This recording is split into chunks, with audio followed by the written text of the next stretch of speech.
प्रियंका विश्नोई जो हमारे यहाँ की पेशेंट थी इनफर्टिलिटी ट्रीटमेंट के लिए, उनके यूट्रस में एक मायोमा या गांठ थी जिसके लिए उनको दूरबीन सर्जरी के लिए 5 तारीख को हमने एडमिट किया था। 5 को दिन में उनकी सर्जरी हो गई थी। पेशेंट सर्जरी के बाद रूम में शिफ्ट वार्ड में शिफ्ट हो गया था। पहले 8 बजे तक वो पोस्ट ऑपरेटिव वार्ड में बिल्कुल कंफर्टेबल रही, पैरामीटर सारे नॉर्मल रहे, कोई ब्लीडिंग पीवी नहीं था, कोई ब्लीडिंग नहीं थी यूट्रस की। अल्टीमेटली पेशेंट को 8 बजे हमने रूम में शिफ्ट कर दिया था। 10 बजे पेशेंट के पैरामीटर्स भी नॉर्मल थे, पेशेंट को ओरली भी अलाउ कर दिया था और ये था कि सुबह एक बार देख के पेशेंट डिस्चार्ज हो सकता है। मॉर्निंग में पेशेंट को थोड़ी रेस्टलेसनेस और इरिटेबिलिटी होने लगी, तो डॉक्टर ने जब 8 बजे राउंड लिया और फिर 9 बजे जब इलेक्ट्रोलाइट्स हमने कराए तो मालूम चला सोडियम थोड़ा कम है, पर इरिटेबिलिटी काफ़ी थी। तो वो देख के पेशेंट को हमने आईसीयू में शिफ्ट किया मैनेजमेंट के लिए। तब तक एनेस्थेटिस्ट जो जिन्होंने ओटी में भी काम किया था, डॉक्टर जितेंद्र, वो भी आ गए थे, फिजिशियन डॉक्टर अनिल भी थे। तो दोनों ने मिलकर ही तय किया कि आईसीयू में इनको बेटर मैनेज कर सकते हैं। और कांस्टेंट इरिटेबिलिटी, अनरेस्टफुल जो पेशेंट था वो बना रहा और पैरामीटर्स हम लोगों ने मैनेज करने की कोशिश की, डोपामिन से, नोरेट से। पेशेंट काफ़ी स्टेबल रहा पर इरिटेबिलिटी कांस्टेंट बनी रही। फिर न्यूरो फिजिशियन को भी दिखाया, तो कांस्टेंट वो इरिटेबिलिटी का कोई डायरेक्ट कारण उस समय तक समझ में नहीं आ पा रहा था हमको। कार्डियोलॉजिस्ट ने भी देखा, इकोकार्डियोग्राफी भी की, कोई मेजर कारण वहाँ पे भी नहीं मिला। एब्डोमिनल स्कैन भी कराया आईसीयू में, वहाँ पे भी हमें कोई ऐसा मेजर कारण नज़र नहीं आया ब्लीडिंग का या कोई पोस्ट ऑपरेटिव कॉम्प्लिकेशंस का। सो अल्टीमेटली हमने रात में इंट्यूबेट किया सो दैट उसका ऑक्सीजन सैचुरेशन मेंटेन रह सके और पेशेंट जो है वो प्रॉपरली मतलब रेस्पिरेशन ले सके, थकान नहीं हो।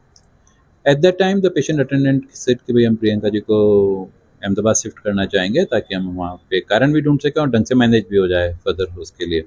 तो सुबह इसी रात में, क्योंकि पेशेंट इतना इरिटेबल थे तो हम लोग सीटी यहाँ नहीं कर पाए। पेशेंट का अटेंडेंट का भी था कि सर अब वहीं जा रहे हैं तो वहीं हम सीटी कर लेंगे।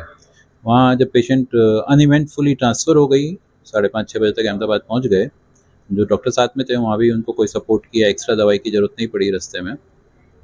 जाने के बाद जब वहाँ सीटी स्कैन हुआ तो मालूम चला कि पेशेंट को जो है ब्रेन में एक एबी मेलफॉर्मेशन था फ्रंटल लोब में, जो ब्लीड हुआ है और वो इस पूरी मोर्टलिटी या इस सारी कॉन्सिक्वेंसेज या कॉम्प्लिकेशंस के लिए मोस्टली रेस्पॉन्सिबल है।